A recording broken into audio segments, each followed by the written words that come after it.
Hello YouTube, this is Morgan, Airspeed Prime, here with my next Airspeed's Avatar Rewatch video. This one's going to be for Book 1 Water, Episode 20, Siege of the North, Part 2, last episode of Book 1.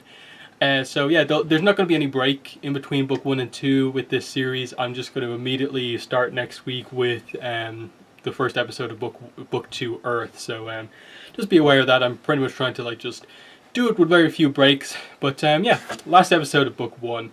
Animated by JM Animation, of course, as makes sense, the main animation studio doing the last episode. And it's fair to say this is one of the better episodes of the show overall. I personally, I don't think I personally rate it as highly as I think a lot of fans would, in that I do feel a lot of the other finales would be above it. But it's definitely a really, really good episode. I have some issues with it because it's one of the more spirit-focused episodes of Avatar The Last Airbender. But it also suffers from that a little bit. There are a few errors throughout, and a few bits where it's just like, is this fully thought out? I think this is one of the episodes where it's clear that they had an idea for spirits, but for the most part, didn't really have all of the information about spirits and how exactly they were going to do things in play. I'll get to that as we go through it. Immediately we start out with obviously the result of this. Katara, Sokka, Yue going after Aang and Zuko. Aang in the spirit world, we immediately see what is happening there. And we see he encounters this monkey spirit, Enma, and then the spirit of Roku basically tells him that the ocean and moon spirit crossed over near the beginning. Which is this concept that's mentioned a few times in the show here. And I think that word is also used a few times in Korra as well. They use this word, the beginning, in relation to spirits a lot, to more or less refer to spirits who are extremely ancient. Now, I think the interpretation we're meant to take from the beginning is more or less that it's, I think meant to be either the beginning of humankind, or the formation of the Earth and the planets or something like that, or just the physical world existing full stop. And they crossed over pretty much as soon as that was in place, which basically makes sense that very soon after the Earth existed, that the moon was in place in the way that it was, to just establish the, I suppose, physical, mechanical nature of how that actually works, which is just an interesting thing. And he mentions the idea that he doesn't know who or what, I suppose, the current ocean and moon spirit are in the physical world, just that they have crossed over. But this ancient spirit called Ko, the face stealer, does. And immediately you make this connection, so just okay, ancient, you just mentioned beginning, and that links to the fact that Ko is an ancient spirit, but he, bringing all the lore into play here, he is the son of another spirit, the Mother of Faces from the Surge comics. And she is the spirit who is basically responsible for giving people unique faces. And effectively what she says in that book is that she is responsible for humanity having identity in a way, that the reason people's faces look different full stop is because of her. That they actually make it that important with her, that kind of implying that without her people wouldn't have specifically unique faces, which is pretty unique, just that they've actually state that here immediately. But that's a cool connection, and also given what the Mother of Faces said about him in that book, that effectively the reason Ko steals faces is to kind of get her attention, that there is this kind of strained relationship between Ko and his mother, which is an interesting plot point that they could do stuff with, and that as I'll get into later on when we get to it, the whole Avatar Karuk thing and Umi, they could link in a lot of that stuff and actually create some pretty cool stuff going forward. But anyway, we then get a really interesting scene with Zuko. He finds shelter for himself and Aang, and basically the situation he's in is that he has Aang, but he can't get Aang home because he's in the middle of a blizzard and everything that's going on now. There's an attack on the north. He either just has to wait out here for a few days for everything to pass over, hope he can survive, hope everyone leaves the Northern Water Tribe and can escape back to the Fire Nation. It's just this really bad situation he's in, and basically the idea here is that, he feels that in a way Aang is his sister. She was lucky. She was a prodigy at firebending. She was born lucky, and it's basically stated here that his father said that Zuko himself was lucky to be born, and just getting across the idea that Zuko is struggling, and at this point in time is really is really kind of has that view of himself that everything is just going wrong, and in a way kind of can't see that effectively what's happening here is that in a way his destiny is kind of trying to show him that this maybe isn't the way he's meant to do things, try and capture Aang and bring back to the Fire Nation, that maybe it wasn't meant to be this way is kind of the interpretation. But anyway, we then go back to Zhao and see that he continues on this whole idea of like he has a way to remove the moon as a factor, and Iroh's like kind of shocked at this and it's just like, you know, what exactly is happening here. But they are interrupted by Han and his kind of team, who were sent out to infiltrate the Fire Nation Navy and kill the commander. So Han attacks Zhao, Zhao just dodges, and Han effectively flies overboard. And based on the structure of Fire Nation ships, what happened here is that either he fell off the top of that balcony and just splattered himself on the deck and is dead, or fell into the water and is dead just because he couldn't make it back to shore or anything like that. So I think we are very much meant to interpret that as the death of Han, even though they just very much make kind of light of what happened, which is kind of interesting. But Zhao goes on to explain he went to this library he found. He's not aware of the significance of the library. We later know that it's Wan Shi Tong's library, and that he did a lot more than just look at these books. He basically, while he was there, also is implied to have destroyed like the Fire Nation section as well. Yeah, he basically says that he found a scroll there that revealed that the physical form of the ocean and moon, and he feels that he was destined to kill both of them, given that he found this information. He also, at this point, mentions Iroh's connection to the spirit world, that it's rumored that Iroh went on a journey to the spirit world one time.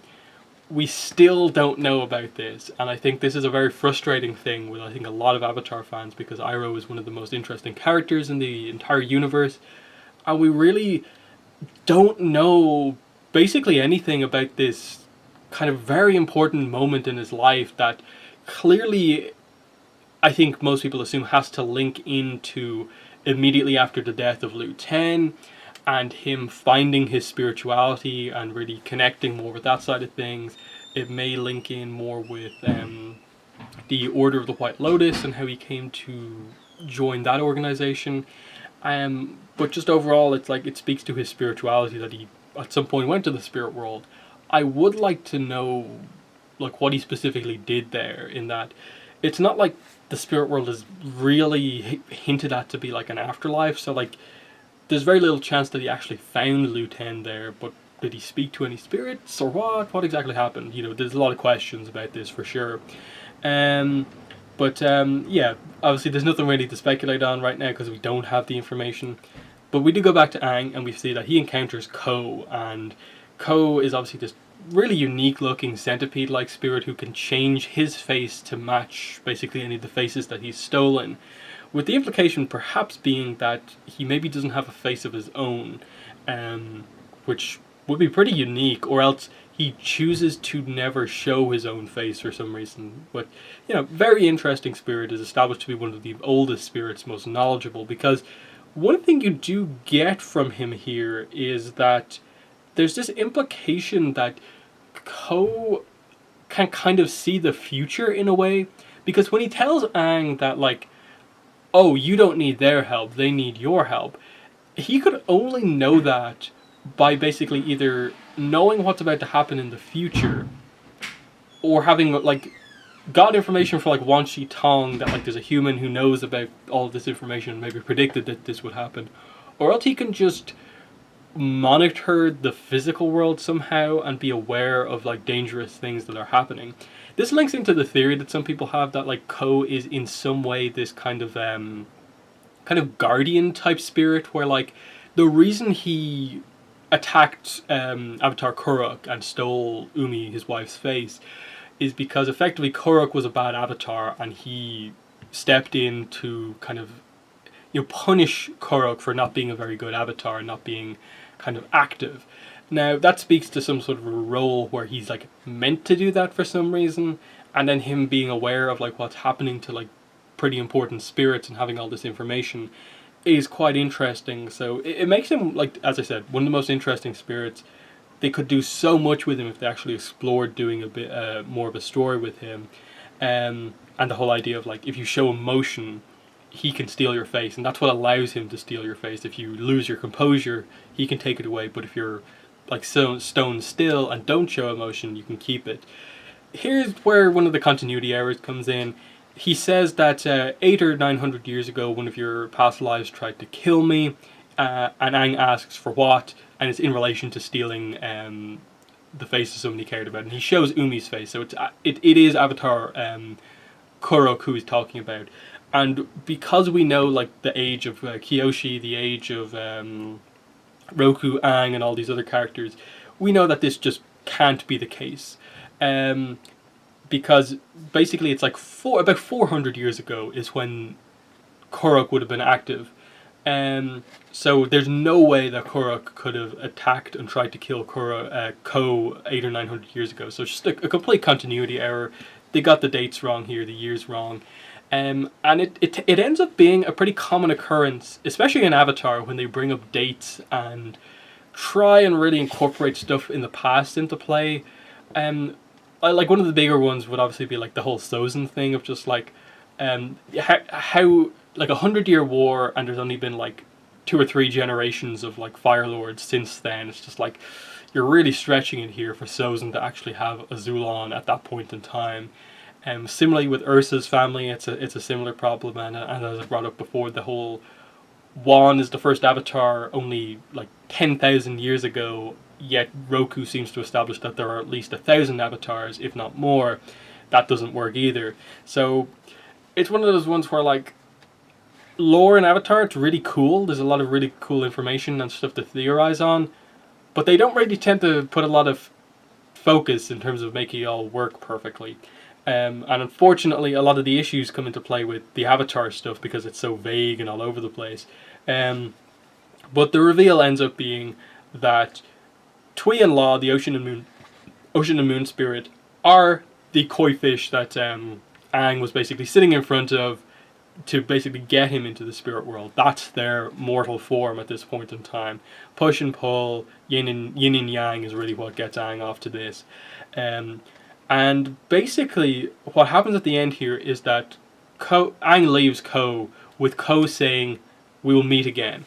And a lot of people think that this kind of is something that will have to happen. And a lot of people interpreted this initially when Korra was announced as being, oh, Ko is so old that he just interprets all of the Avatar's past lives as basically being the same person, and is basically just saying, I will meet the Avatar again, so he'll meet Korra. She never did meet him. It's still possible, but one speculation I have now is that there's a way where you could link in stuff from the search going forward in terms of like, okay, the search set up that the Mother of Faces has this issue with Ko, and Ko is kind of rebellious and is trying to get her attention. Address that interesting relationship, Aang perhaps trying to fix that, while also Aang maybe assisting Kuruk in getting the face of Umi back from Ko, in terms of if he could get Ko to meet the Mother of Faces, maybe he would give that face back, and it would maybe not fix everything, but maybe would give Kuruk closure on his life, and maybe just allow him to be off in peace, off in wherever, people's spirits go or whatever when they die, knowing that Umi is like fully, gone now. Her face isn't being like held captive by someone. I think it's an interesting idea for a story, but I do feel that Ko ultimately is someone a character they should bring back at some point. We also see Heibai again. That's how Aang gets out of the spirit world, and this is one of the weird things in that like very few spirits have the ability to transport to and from the spirit world without using the spirit portal themselves. It's basically established that even Rava and Vatu don't necessarily have that power. Vatu seems to have been, what he states seems to suggest that like he potentially developed an ability to do this or something like that. It's one of the few, like one of those really interesting lines of dialogue from Beginnings that like Vatu says that like I was the one who broke through the fabric of reality between worlds or something like that. But anyway, it's because obviously they establish here that like in Avatar, Wan Shi Tong can do it, Heibai can do it, and stuff like that. So it's pretty weird. What else do we get? Aang gets back to his body. Another weird one here in that like, okay, you just had episode 107, Winter Solstice Part 1, The Spirit World, where you made a whole episode around the gimmick of when your spirit is detached from your body, no one can see it. Yet they do the exact same thing here, Aang's spirit detached from his body, and everyone can see it. Now they seem to establish here that Heibai is kind of like directing Aang's spirit, suggesting that his ability to transport between the worlds, he can determine if you can be seen or not as a spirit. Gets really confusing, but it speaks to the fact that this is one of the few moments where they created a dynamic and used it for plot reasons one way and then used it for plot reasons the other way. In that it's not like they made this kind of super connection where like Aang like made this big notable thing where like, okay, now I make it so that Katara, Sokka, Yue, you can all see my spirit now. They all do see his spirit return to his body. Even Zuko, I think, sees it just as he comes back. Katara, obviously, this is how Katara, Sokka, and Yue find him. Katara ends up destroying, basically, Zuko in the fight. And the big moment here is that Aang decides that they have to save Zuko. They can't just leave him here or he'll die. So they bring him with them. And, yeah, we then get to the big finale stuff towards the end of the episode. The moon spirit is taken out of the water by Zhao when he finds the spirit oasis.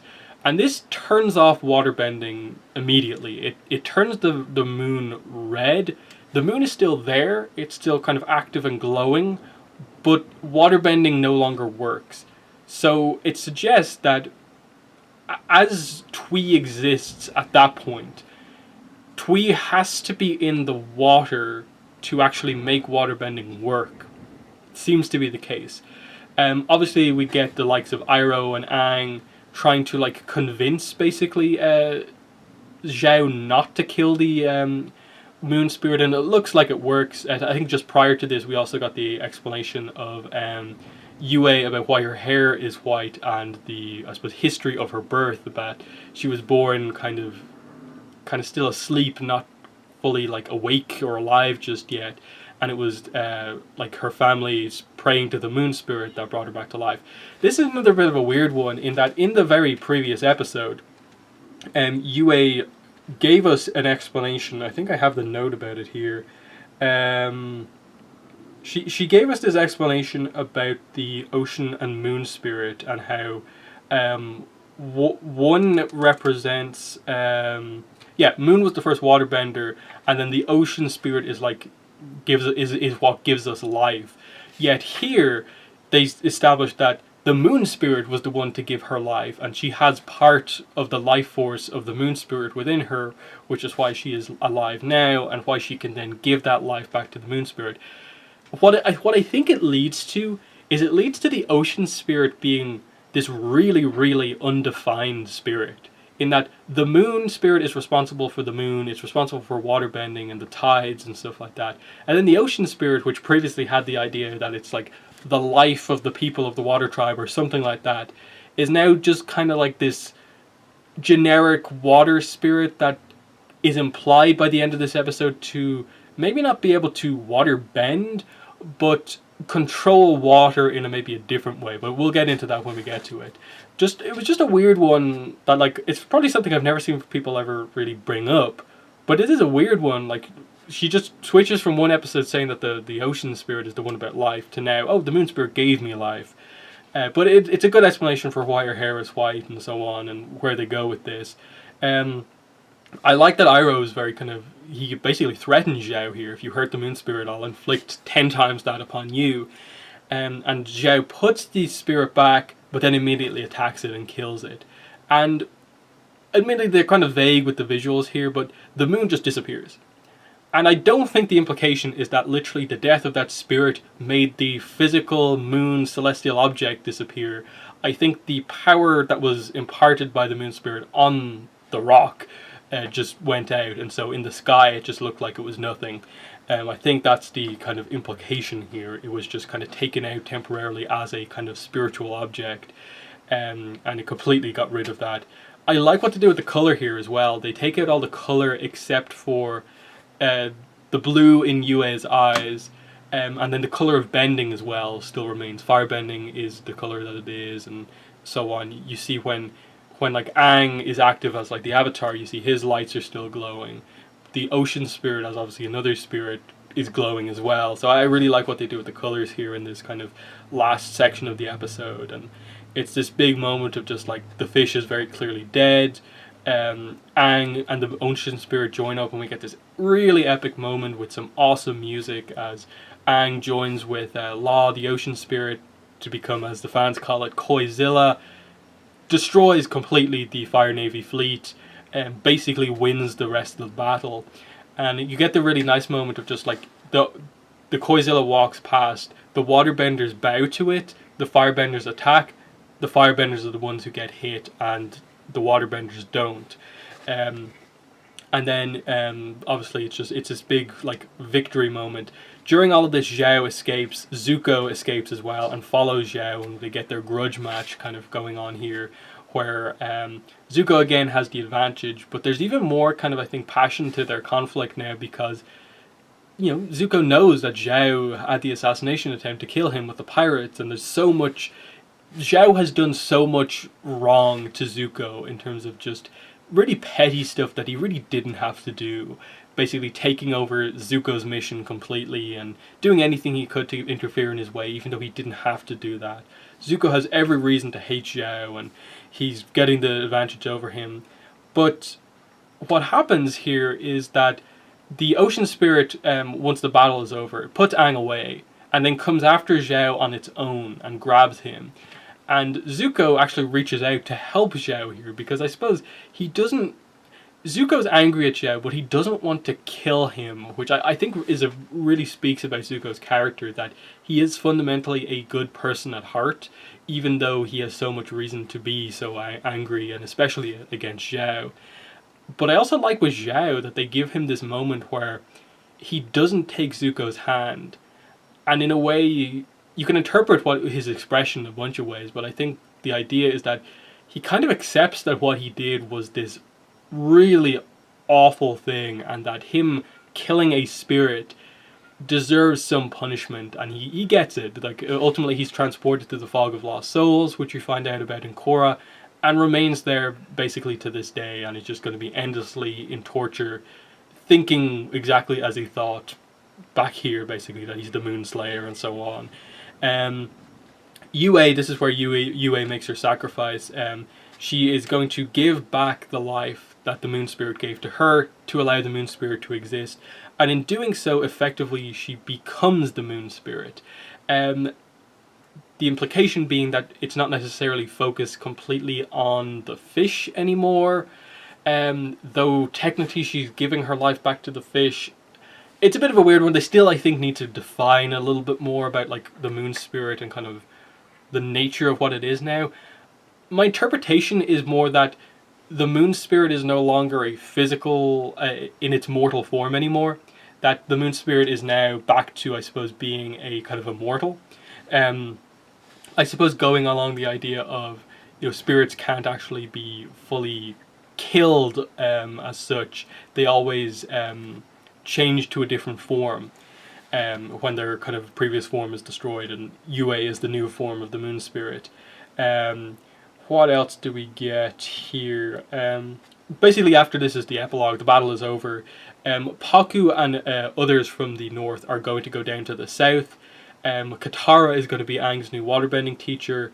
Arnok reveals to Sokka that he had a vision and basically knew that this was going to happen. That he effectively got the vision that he knew his daughter would become the Moon Spirit at some point, and is proud but is sad that his daughter as like a human is kind of gone.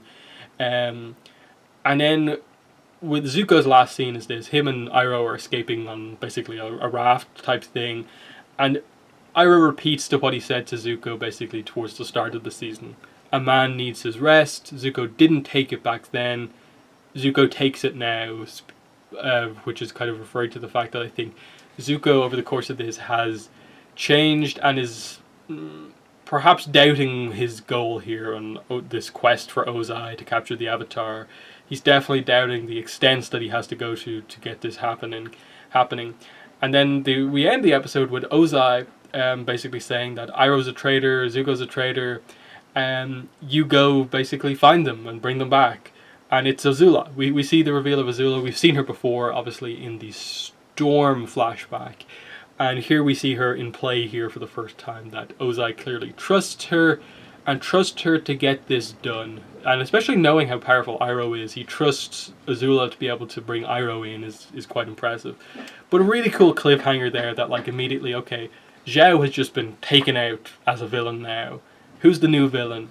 It's Azula. And we immediately have established within this episode Zuko's relationship with Azula, in that they're complete opposites. In terms of their relationship within the family, obviously everything is given to Azula. She's the golden child, and then Zuko's the complete outcast. And, you know, maybe it doesn't suggest massively how close the two of them are, but just the idea that, going back to the Storm, she was happy to see Ozai burn him in their Agni Kai, speaks to that she's a very, she's not a normal person, I suppose, is the best way to say about Azula, and that there is issues going on here. But, as I said, excellent episode here, despite some of the spirit kind of inconsistencies and vagueness and not being massively clear. It is still really good stuff with the core of the whole Moon Spirit UA connection and where they go with it, with like Zhao committing this like grievous crime that is like a crime even within the spirit world, and he gets punished for it. And just, you know, really solid episode. Again, you know, I think I'm coming to the end of like book one here.